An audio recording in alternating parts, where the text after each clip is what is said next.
네. 그러면 제가 이제 1장에서 중국의 이제 강대국화와 대외 전략 변화를 이제 설명을 드렸고요.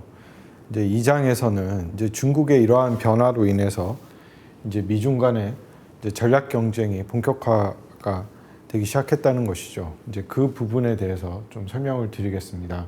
중국이 이제 아까 설명드렸다시피 이제 시진핑 지도부 들어와서 중국이 강대국화 전략 그리고 중국의 대외 전략이 이제 변화됨으로 해가지고 핵공국이라 할 수 있는 미국과의 어떻게 보면 이제 전략 경쟁이 본격화되기 시작했다고 볼 수가 있겠습니다. 왜냐하면 이 중국의 강대국화에 따른 미중 간의 전략 경쟁이라는 것이 이제는 그 일시적인 그 갈등 국면이 아닌 매우 구조적이고 근본적인 이 이제 변화를 지금 나타나고 있다는 것입니다. 그리고 그러한 변화의 요인은 중국의 어떤 역사적 대내적 요인들과 합쳐져서 이제 지금 이제 본격화되기 시작했는데요.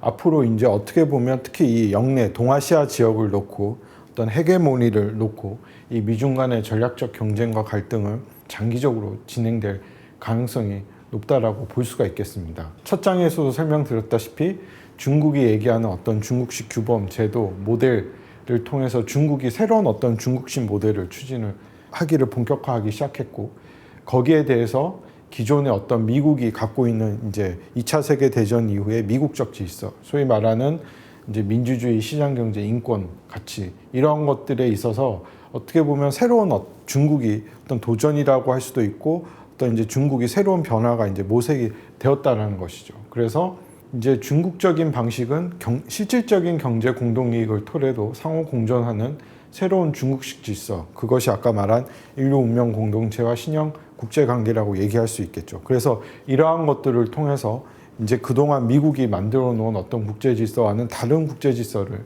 이제 만들어 가겠다라는 것이고, 구체적으로는 2018년도 미중 간의 무역 전쟁, 무역 이제 갈등이 촉발하면서 이제 시작이 되었다고 볼 수가 있겠습니다. 그 이후에 지금 중국은 이제 미중 간의 본격적인 전략 경쟁에 맞서서 중국 특색의 사회주의 제도, 사상, 정치, 사회 경제를 고수를 하면서 전방위적으로 지금 이것이 나타나고 있습니다. 올해 같은 경우에는 코로나19가 발생을 했죠. 그래서 코로나19 그리고 홍콩 보안법 그리고 지금 중국 내 그 신장 시장 인권 문제 그리고 또 미국이 올해 이제 폼페이오 미 국무장관이 이제 중국 공산당에 대해서 용납을 하지 않겠다. 어떻게 보면 중국 공산당을 이제 비판하는 가치 이데올로기까지 이제 미중 간의 전략적 경쟁과 갈등이 확대되고 본격화되기 시작했다는 것입니다. 그래서 이제 이러한 측면에 있어서 중국은 거기에 대해서는 강하게 비판을 하면서 지금 미국이 하고 있는 이러한 어떤 행동과 행위는 어떻게 보면 패권주의 행동이고 행위다. 그래서 중국은 거기에 대해서는 절대 물러설 의지가 없이 강하게 이제 비판을 하면서 지금 맞대응하는 그런 구조도 지금 나타나고 있다라는 것이죠. 이것이 지금 미국과 중국의 어떤 주요한 갈등 이슈인데, 보게 되면 경제적인 면은 아까 말한 이제 중국이 올해 한국도 가입을 했죠. RCEP이라는 것이 가입이 되었고, 근데 거기에 반해서 미국은 지금 경제번영 네트워크 EPN 그리고 CTTP, 환태평양 이러한 것들을 지금 요구를 하고 있다는 것이죠. 그리고 외교안보는 이제 1대1로 하지만 미국은 지금 인도태평양 전략과 이제 소위 말하는 이제 미국이 중심으로 하는 아시아판 라토라는 코드 그리고 남중국해 이런에 있어서는 항해 자유작전을 펼치고 있고, 기술적인 문제는 우리가 잘 아는 화웨이 문제가 지금 이슈가 되고 있죠. 그래서 5G 문제. 근데 거기에 대해서는 미국은 클린 네트워크, 이제 화웨이를 쓰지 말라라고 얘기를 하고 있고, 이데올로기 가치는 특히 이제 홍콩 보안법을 강행을 했고, 미국은 중국이 이 홍콩 보안법을 통과시킨 거는 말 그래도 이 민주주의 가치를 위배한다라고 이렇게 생각을 하고 있다는 것입니다. 그래서 이러한 것들로 나타나고 있는데, 이 무역전쟁에 있어서 이 도표를 보면 알겠지만 핵심은 그건 거죠. 중국이 개혁개방 이후에 지금까지 중국이 이렇게 올라올 수 있고 중국이 G2가 되고 부국강병이 될 수 있었던 가장 큰 원동력은 뭐냐? 결국은 이러한 어떤 강력한 경제력이 밑바탕이 되었다는 것이죠. 이제 트럼프 대통령이 들어오면서 미중 간의 본격적인 무역전쟁이 일어나게 된 것이고, 이것이 뭐 그냥 간단하게 끝날 문제가 아니고 지속될 가능성이 있고, 또 지금 이 미중 간의 무역 전쟁의 특징은 뭐냐면 이 화웨이라든지 첨단 산업, 이게 향후에 어떻게 보면 중요한 핵심 산업 위주로 이 미중 간의 무역 전쟁이 벌어지고 있다라는 그런 특징을 보여주고 있다는 것입니다. 그리고 또 올 초에 코로나19가 터짐으로 해서 미중 간의 어떤 이 무역 전쟁의 양상이 앞으로는 더 이제 촉발될 가능성이 크다라고 볼 수가 있겠습니다. 그래서 미중 간의 무역 전쟁을 보게 되면 가장 큰 이슈되는 품목은 이런 정보통신, IT, 화웨이, 이런 첨단 산업, 이런 품목을 중심으로 해서 미국과 중국이 특히 기술 패권, IT, 첨단 산업 이런 쪽으로 미국과 중국이 강하게 지금 부딪히고 있다는 것입니다. 왜냐하면 이게 미중 간에 있어서의 이제 4차 산업혁명이 일어나게 되고 우리가 앞으로 이제 새로운 어떤 기술의 발전에 있어서 이 영역이 중요한 영역이기 때문에 지금 그래서 미국과 중국이 특히 이런 영역에서 강하게 지금 부딪히고 있다라는 것이고, 또 하나 또 우리가 봐야 되는 거는 이제 우한 코로나19가 또 발생을 했다는 것입니다. 그래서 이거는 올 초에 이제 사실상 중국 우한에서 발생을 했지만 이게 지금 전 세계로 확산이 돼서 코로나 팬데믹 현상이 나타나고 있는데, 코로나19를 놓고 지금 가장 크게 부딪히는 게 뭐냐면 이 책임론을, 그러니까 미국에서는 이 코로나가 중국에서 발발을 했고 중국 차이나 바이러스라고 얘기를 하고 있고, 그 중국은 거기에 대해서 중국에서 시작된 것이 아니라 이거는 다른 국가에서부터 시작이 되었다는 것이고, 역으로 이것이 미국이 얘기하는 중국 책임론으로 대해서 강한 불만을 내세우면서 중국이 거기에 대해서 또 강하게 맞대응을 하고 있다는 것입니다. 그래서 왜냐하면 어떻게 보면 이 코로나19가 발생했을 때 중국에서 가장 먼저 발생을 했지만 지금 또 가장 큰 피해를 입은 나라가 미국이라는 것이, 지금 어떻게 보면 이 코로나19를 놓고 또 미중 간의 신경전, 그러니까 책임론을 놓고 지금 갈등을 벌어지고 있다는 것입니다. 그래서 아까 말한 것처럼 이 코로나19, 미중 간의 어떤 그 무역 간의 갈등, 그리고 여러 가지 또 이러한 걸로 인해서 언론 간의 갈등, 그러니까 지금 미국과 중국의 갈등이 지금 전방위적으로 지금 확산되고 있습니다. 이것이 어떤 한 영역에서만 되는 것이 아니라 모든 영역에서 지금 확산되고 있다는 것이고, 그래서 대만 문제, 남중국해, 그리고 코로나, 언론, 미디어, 그래서 어떤 측면에서는 이것이 새로운 냉전, 신냉전으로서 출현될 수 있다는 그런 가능성까지도 지금 증대되고 있습니다. 그래서 앞으로 이 미중 간의 갈등 구조는 앞으로 계속 지속될 수밖에 없다. 그래서 이런 미중 간의 전략 경쟁은 아까 말씀드린 것처럼 역사적이고 전략적 요인이 좀 복합된 구조적 대결이라는 것이죠. 그래서 이런 중국의 강한 부상, 2049년까지 중국의 어떤 꿈을 이룩하겠다, 중국의 세계 팍스 시니카를 이룩하는 거에 대해서 미국이 거기에 대해서 강력한 대중 경제를 하고 있고, 거기에 대한 어떻게 보면 영내의 패권을 놓고 대한 패권 경쟁의 본격화라는 것이죠.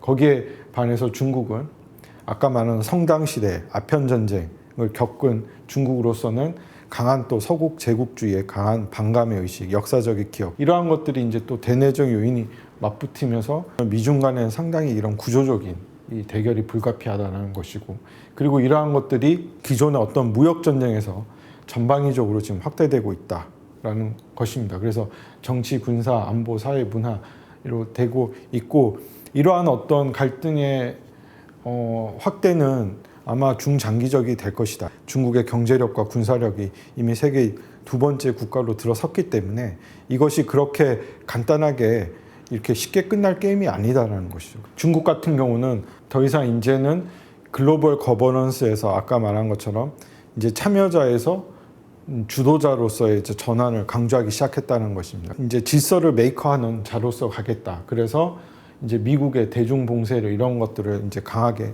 대응해 나가고, 미국의 인도태평양 전략과 한미일 3자 동맹, 아시아판, 라토, 쿼드 이런 거에 대해서 강력히 견제를 하고, 그리고 핵심 이익에 대해서도 아까 강력히 수호의 의지를 밝혔다는 것이죠. 그거는 이제 중국의 전략이 이렇게 변했고, 또 미국이 이렇게 중국에 대해서 강하게 압박을 한다고 하지만 중국도 거기에 대해서는 또 물러설 의지가 없다라는 것이죠. 그것이 이제 과거의 덩샤오핑 시대와 시진핑 시대의 차이라는 거죠. 이제 덩샤오핑 시대 때는 도광량에 말 그대로 이제 가만히 숨을 죽이고 있었다고 하면 이제 시진핑 시대는 그것이 아니라 이제 중국의 힘을 통해서 새로운 중국의 시대를 만들어 가겠다라는 거죠. 그래서 이러한 어떤 전략적 갈등이 이제는 격화될 수밖에 없는 것이고, 기존의 어떤 미중 중심의 양초 다강의 국제 질서의 변화는 불가피하다. 이것이 이제 중국의 시각입니다. 이제는 미국도 중국의 힘을 이제는 인정해야 된다는 것이고, 최근에 그래서 미국이 INF 중거리 핵전력, 미사일 MD라든지 우주 사이버전 이런 분야에서 아마 특히 군사안보 영역에서도 이제 갈등이 더 촉발될 가능성이 많아집니다. 특히 이런 영역에서 군비 경쟁의 양상으로 나타날 가능성도 있고요. 그리고 이러한 무역 전쟁, 군비 경쟁, 인권 규범 모든 분야에서 이렇게 새로운 어떤 경쟁과 양상으로 나타날 가능성이 크다라고 말씀을 드릴 수가 있겠습니다. 그래서 이거는 이제 어떻게 보면 이 60년간의 미중 관계를 이제 표로 보여준 건데, 어떻게 보면 과거 마오 시대 때 미중 관계도 좀 대결 관계였죠. 그 당시에 우리가 한국 전쟁을 통해서 우리가 대결 관계였다가, 그렇지만 사실상 덩샤오핑 개혁 개방 79년 덩샤오핑 들어섬으로 이제 도광양해를 함으로 해서 그 이후에 미중 관계는 매우 우호적인 관계였다고 볼 수 있습니다. 물론 89년 천안문 사태 때 미중 관계가 악화되었지만 그 당시에 소련이 무너짐으로 해서 당시 미중 관계는 다시 우호적인 관계가 되었다라는 것이죠. 그렇지만 이제 시진핑이 들어섬으로, 그리고 중국의 힘이 커짐으로 해서 이제 새로운 미중 관계가 이제 시작이 되었다는 것이죠. 이러한 이제 새로운 미중 관계는 과거와는 전혀 다른 저는 이제 미중 간의 관계가 시작되었다고 이렇게 볼 수가 있겠습니다. 그래서 그 미국의 이러한 강력한 중국의 이제 대중 견제에 대해서 중국은 어떤 식의 전략을 펼쳐 나가냐?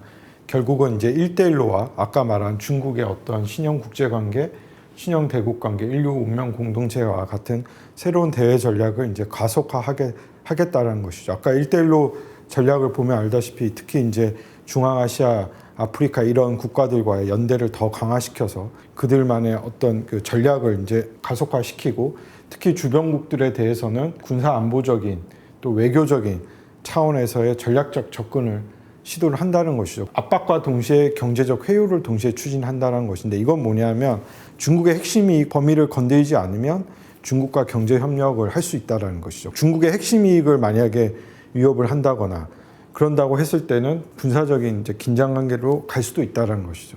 그것이 이제 사드 같은 이런 문제에서 대표적인 예로 이제 나타나는 건데, 어떻게 보면 채찍과 당근을 통해서 이제 주변국과의 관계를 하겠다라는 것이죠. 아까 말한 것처럼 중국이 얘기하는 부국 강병, 특히 이 강병에 있어서 중국이 앞으로 훨씬 더 강한 초점을 맞춰서 좀 강군해군과 적극적인 대외 정책을 이제 추진하겠다. 그래서 2025년까지 제1도련선을 확보하기 위해서 해공군 위주의 군사력을 재배치를 하고, 그리고 코로나19 같은 것들은 중국의 방역 물품이나 의료진들을 제공을 하고, 그래서 이제 코로나 실크로드 같은 것들을 지금 적극적으로 전개를 하고 있습니다. 그리고 특히 이제 또 당 간부, 군부 인사들이 또 대외 정책에 적극 참여하고, 이런 식으로 해서 중국이 이러한 것들을 좀 진행을 하고 있습니다. 그리고 군사 안보적인 측면에서 보면 A2AD 전략인데, 여기에서 얘기하는 건 뭐냐면 미국과도 좋은 관계를 유지하고 싶다. 하지만 그 좋은 관계 유지는 미국도 우리의 핵심 이익을 존중을 해달라는 거죠. 중국의 핵심 이익. 그러니까 뭐 대만 문제, 그리고 남중국해 문제, 그리고 중국의 발전 문제, 이런 거에 대해서 미국이 더 이상 개입을 하지 말고 중국의 발전을 미국이 용납을 해주고 수평적인 관계를 이해를 해주면 중국 역시 미국과 좋은 관계, 윈윈의 관계를 갈 수 있지만, 미국이 계속 중국을 압박하고 포위하고 한다고 하면 중국 역시 거기에 강하게 맞대응할 수밖에 없다라는 식의 전략인 거죠. 그래서 그 중국의 AT-AD 전략 같은 경우는 이제 미국이 제일 우려하는 건 뭐냐면, 이제 중국이 2025년까지 제1도련선 안에 모든 이제 중국의 첨단 무기, 그 미사일, 그 중장거리 미사일들을 배치를 해서 미군의 영향력들이 이 안에 들어올 수 없도록 하겠다라는 것입니다. 이러한 측면들은 어떻게 보면 부득이하게 미국이 어떻게 보면 중국의 힘의 부상을 인정을 안 해주고, 미국이 중국에 대해서 주변 국가들과 포위를 하고 압박을 할수록 중국은 거기에 대해서 더 강하게 군사력으로 대응하는, 이러한 양상으로 지금 흘러간다는 것입니다. 이러한 부분들은 앞으로 좀 중장기적으로 우리가 이제 봐야 될 필요가 있겠습니다. 이것이 제1, 제2도련선인데 이 도련선 전략은 뭐냐면 이제 사실상 중국군이 제1도련선 오키나와랑 대만, 필리핀, 남중국해 이 선까지 2025년까지 미군의 군사력이 못하도록 하겠다라는 것이죠. 그래서 미국 입장에서는 이제 중국이 이러한 식의 어떤 전략을 펼쳐 나가니까 이제 미국 입장에서도 인도 태평양 전략을 펼치는 것이고 한미일 3자 동맹 쿼드라는 이러한 것들을 통해서 중국이 이렇게 힘을 확대시키지 못하도록 막아서겠다라는 것이죠. 어떻게 보면 중국의 힘이 그만큼 커졌기 때문에 미국도 어느 정도 양보할 수 있는 부분 양보를 하고 또 중국도 어느 정도 그동안 미국이 만들어 놓은 어떤 국제 질서, 이 안보 질서 속에서 이제 부상을 해왔기 때문에 어느 정도 중국도 거기에 대해서 이제 양보할 수 있는 부분을 합의점을 찾아가야 되는 노력이 필요한 거죠. 근데 그 합의점을 찾기는 참 어렵겠죠. 왜냐하면 이것이 서로 간의 어떤 헤게모니 싸움이 지금 이제 본격화되고 있기 때문에. 그래서 이러한 것들이 지금 이 영내 지역에서 나타나고 있는 것이고 이것이 이제 좀 더 구체화된 A2AD 전략인데 중국이 영내에서는 지금 상당 부분 많은 군사력의 힘이 커지고 있습니다. 특히 중국이 갖고 있는 미사일 전력들, 똥펑 미사일들 이러한 이 미사일 전력들은 상당히 막강한 화력을 갖고 있고 또 중국이 아까 말씀드린 것처럼 군의 현대화, 강군의 꿈을 지금 하고 있기 때문에 중국의 군사력도 하루가 다르게 지금 발전하고 있다는 것이죠. 그래서 지금 이 그림을 보면 알다시피 적어도 향후에 이제 미국의 어떤 힘이 항공모함 전단이나 이러한 것들이 이 영내에 이제 들어오기는 이제 쉽지 않다. 향후에 이 영내 지역에서의 어떤 이제 군비 경쟁 이러한 것들도 이제 치열하게 전개될 가능성이 있다라고 볼 수는 있겠습니다. 어쨌든 중국은 제1도련선, 제2도련선의 전략을 갖고 있고 2050년까지 이제 해양 대군을 하겠다라고 얘기를 하고 있는 것이죠. 그거는 다르게 말하면 중국이 앞으로 군사력 역시 이제 거기에 합당하는 군사력을 갖고 이제는 나가겠다는 것이죠. 중국이 뭐 야오닝호, 산동호 지금 항공모함 전단을 계속 만들고 있고 아마 추가로 계속 만들 겁니다. 중국 역시 그 경제력을 확대시키기 위해서는 거기에 맞는 군사력이 또 뒷받침이 돼야 된다는 것이죠. 그래서 이러한 것들이 자연스럽게 지금 이제 전략상의 이런 것들로 나타나고 있다는 것입니다. 이러한 것들이 지금 우리가 제일 고조되는 게 남중국해인 거죠. 왜냐하면 남중국해 지역이 이 중국이 얘기하고 있는 이제 서사군도 남사군도 이 지역인데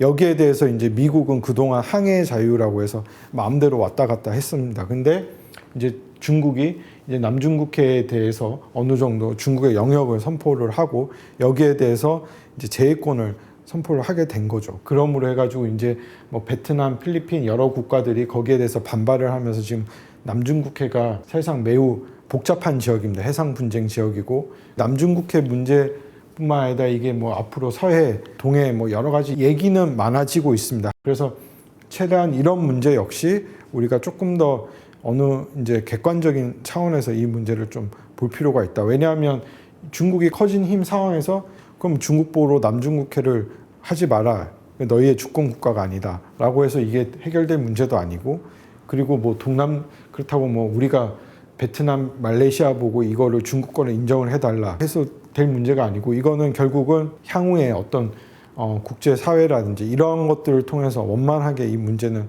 해결돼야 될 문제라고 저는 보고는 있습니다. 하지만 이거의 역시 변화는 아까 말씀드린 것처럼 어떤 중국의 대외 전략의 변화가 이렇게 이런 것들을 통해서 지금 나타나고 있다라고 볼 수가 있겠습니다.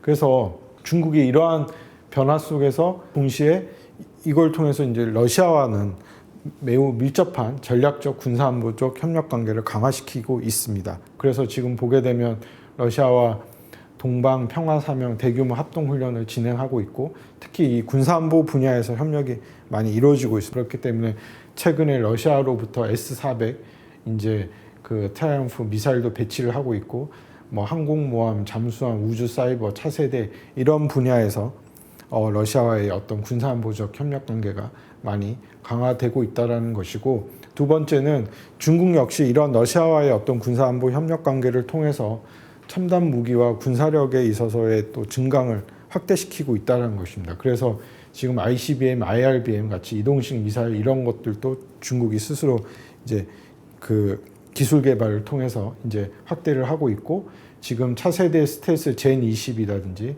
장거리 폭격기 H-20 이런 것도 자체 개발을 해서 조만간 이제 배치가 될 겁니다. 그리고 2020년 올해에는 중국 스스로 GPS 시스템인 베이도가 구축이 되었습니다. 그렇게 되면 미국이 GPS를 갖고 있으시 중국은 중국 자체 베이도 GPS를 갖게 되는 것이죠.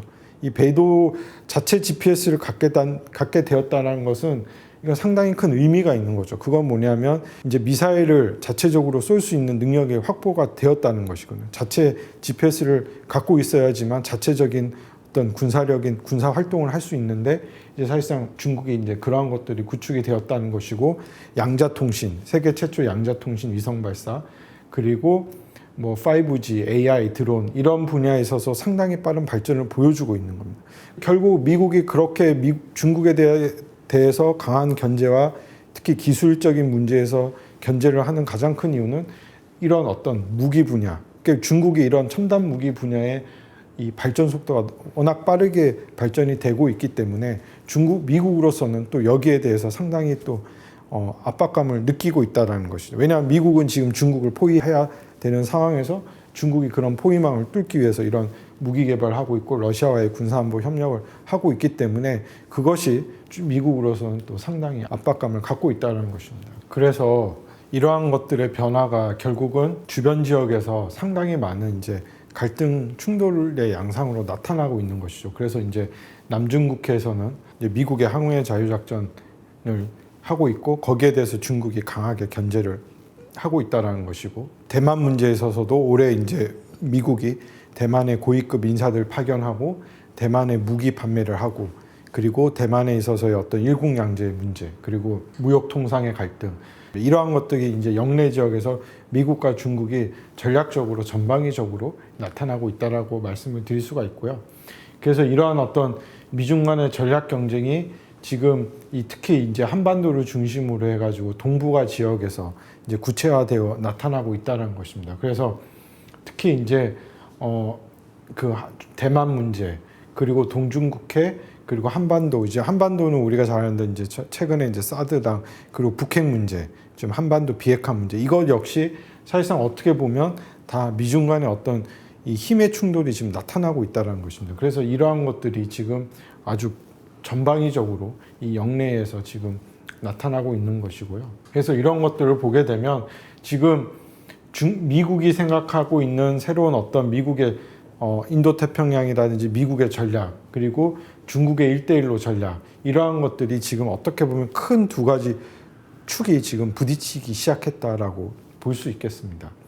그래서 이러한 것들이 이제 좀 더 구체화되는 것이 뭐냐면 이제 미국이 쿼드라는 인도태평양 전략의 쿼드를 이제 본격화하기 시작했다는 것이죠. 그것이 이제 트럼프 정부 들어와서 소위 아시아판 나토인 쿼드를 하게 된 것이고 그리고 이러한 쿼드가 사드라든지 미사일 배치, 지소미아, 한미일 3자 동맹 그리고 인도 및 호주와의 군사협력 강화 이러한 것들이 이제 중국으로 하여금 상당히 위협을 갖게 하기 시작했다는 것입니다. 그래서 중국으로 하여금 핵심 이익에 대한 새로운 도전으로 인식을 하게 되었고 그래서 그 핵심 이익이라는 것이 이제 쿼드라든지 그리고 대만 문제, 신장, 홍콩 보안법, 남중국해 이런 일련의 문제들이 지금 영내 지역에서 지금 미중 간의 전략 경쟁으로 본격화되고 있다는 것입니다. 특히 이제 이 쿼드를 말씀을 드리면 이 쿼드는 이제 트럼프 대통령이 들어와 가지고 이제 미국과 일본 그리고 인도, 호주 이 네 나라가 어떻게 보면 중국을 압박하기 위해서 중국을 포위하기 위해서 만든 어떤 새로운 전략이고 이것이 어떻게 보면 아시아판 나토라고 누가 얘기는 하고 있습니다. 이러한 쿼드 전략을 지금 이제 미국이 본격화하기 시작했다는 것이죠. 그래서 올해 8월 31일 날 스티븐 비건 그러니까 미 국무부 부장관이 인도태평양 전략 포럼을 하면서 여기에 한국, 베트남, 뉴질랜드 이제 쿼드 플러스라는 거를 제안을 했어요. 그래서 이걸 통해서 미국의 중국의 봉쇄 전략을 하겠다라고 해서 한국한테 동참을 요구한 상태입니다. 그래서 당연히 한국은 여기에 대해서는 상당히 민감하죠. 왜냐하면 이거는 이제 이렇게 되면 중국과의 우리는 또 관계가 있기 때문에 그리고 중국의 아까 말씀드린 것처럼 중국의 전략과도 이건 심각하게 부딪힐 수밖에 없는 문제라는 것이죠. 그렇지만 이제 미국의 입장에서는 이러한 코드를 통해서 중국과의 어떤 이제 중국의 힘을 이제 억제해 나가겠다는 것이 이제 지금 미국의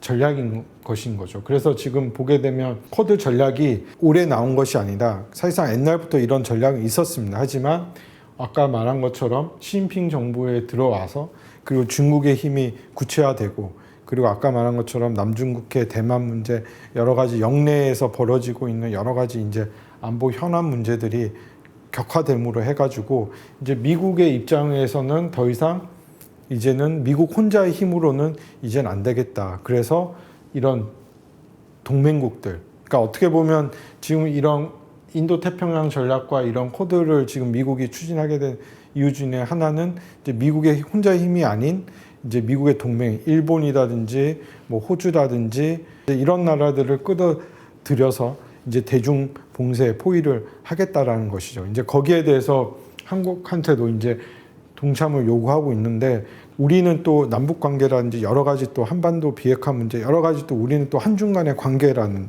문제가 있는 것이고 또 중국이 아까 말한 것처럼 중국의 또 전략적인 측면을 우리가 고려를 해야 된다는 것이죠. 자칫 잘못해서 어느 이걸 한다고 했을 때는 또 우리가 또 부담해야 될 어떤 상당한 리스크가 있기 때문에 그렇기 때문에 우리 정부는 지금 이 코드에 대해서는 상당히 이제 아직 신중한 입장입니다. 그래서 이것이 미국이 추진하고 있는 이제 구체적인 목표인데 결국은 아까 말한 것처럼 중국의 부상, 중국을 이제 봉쇄하겠다는 것이고 그것이 이제 코드라는 것을 통해서 지금 이제 구체화되기 시작했다는 것이죠. 그거는 어떻게 보면 집단 안보 체제, 군사 동맹을 통해서 중국을 이제 사실상 중국의 힘을 이제 막겠다라는 것인데 거기에 이제 초기에 이제 코드 멤버는 이제 미국의 동맹국인 미국, 인도, 호주, 일본 이런 국가들 잠재적으로 여기에 추가로 이제 요청하는 국가들은 한국, 베트남, 뉴질랜드입니다. 그러니까 이런 나라들을 포함을 시켜서 집단 안보 체제를 통해서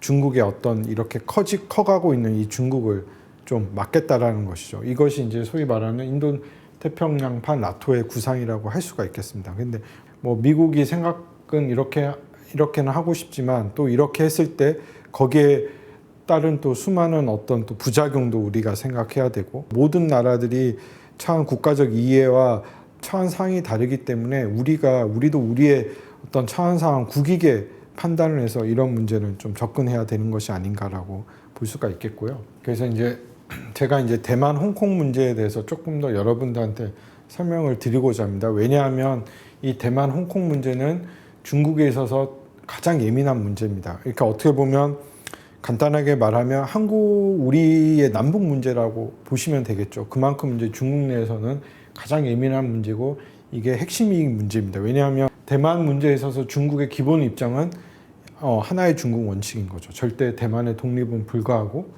대만과의 통일을 하겠다라는 것인데 일국양제를 통해서. 근데 지금 대만에 있어서 핵심은 뭐냐면 이 민진당의 차잉원이라는 총통이 들어섰습니다.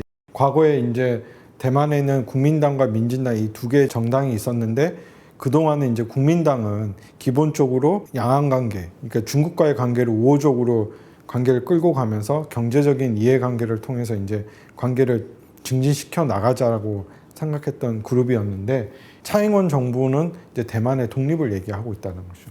그러므로 해서 지금 이 차잉원 정부와 시진핑 정부가 이제 상당히 이제 강력하게 부딪히고 있다는 것이죠. 왜냐하면 지금 중국이 시진핑 지도부가 얘기하고 있는 2049년 중국의 꿈, 그러니까 중화민족의 위대한 부흥을 실현하기 위해서는 적어도 대만과의 통일이 이루어져야 된다는 것이죠. 근데 지금 차잉원 정부가 들어서서 차잉원이 얘기하고 있는 대만의 독립을 만약에 실현이 된다? 그러면 사실상 시진핑 지도부가 얘기하고 있는 중국의 꿈은 사실상 이건 무너질 수밖에 없는 거죠. 그래서 이러한 부분에 있어서는 중국 역시 양보할 수 있는 영역이 아니다는 것입니다. 여기에 또 미국이라는 제3자 요인이 들어섰다는 거죠. 왜냐하면 대만도 지금 미국과의 관계가 밀접한 관계를 유지하면서 중국과의 이제 이 균형을 유지해 왔을 겁니다. 그것이 그 2차 세계 대전 이후에 이제 역사적 맥락에서 쭉 그렇게 이어져 왔던 것이고 특히 이제 차잉원이 이제 대만의 차잉원 정부가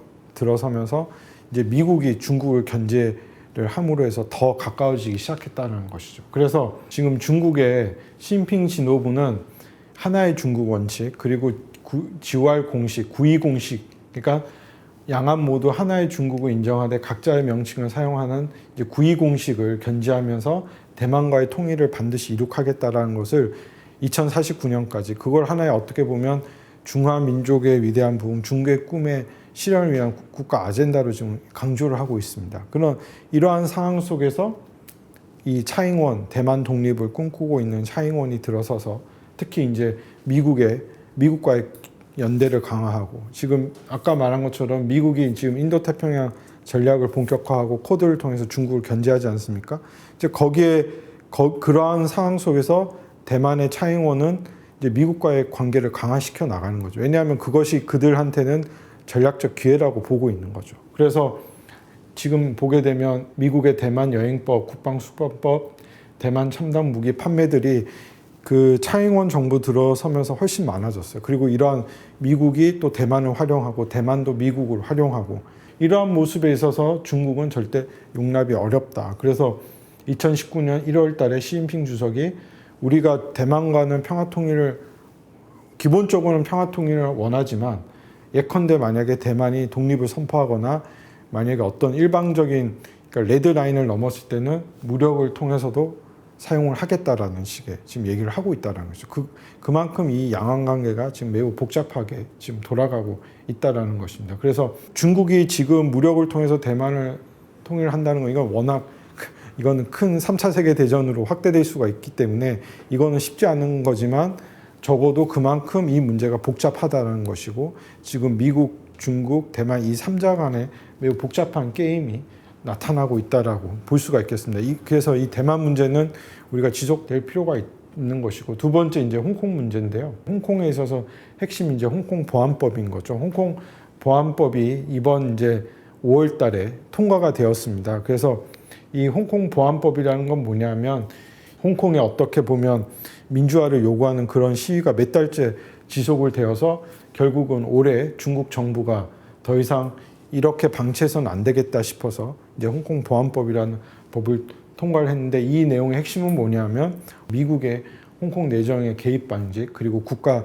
분열 방지 그리고 국가 안보 교육의 강화 그리고 홍콩 내 안보 기관을 설치를 해서 이제 홍콩이 더 이상 이런 시위라든지 분열을 이제 중국 정부가 개입을 해서 막겠다라는 것이죠. 이것이 이제 홍콩 보안법의 핵심이고 거기에 대해서 법을 위반하는 사람에 대해서는 어떻게 보면 강한 법률적인 제재를 가하겠다. 그래서 이제 최대 무기징역까지 형량을 줄 수 있는 이러한 법을 이제 통과가 되었다는 것입니다. 이제 홍콩 같은 경우는 이제 홍콩이 반환되고 나서 중국 본토와는 다르게 일국양제 그러니까 자치권을 인정받고 민주화된 사회라는 걸 인정을 받았다는 것이죠. 그렇지만 이제 홍콩 보안법이 통과가 돼서 이게 사실상 일국양제가 사라진 거 아니냐. 그래서 이제 서구 특히 미국에서는 이거에 대해서 강하게 반발을 하는 것이죠.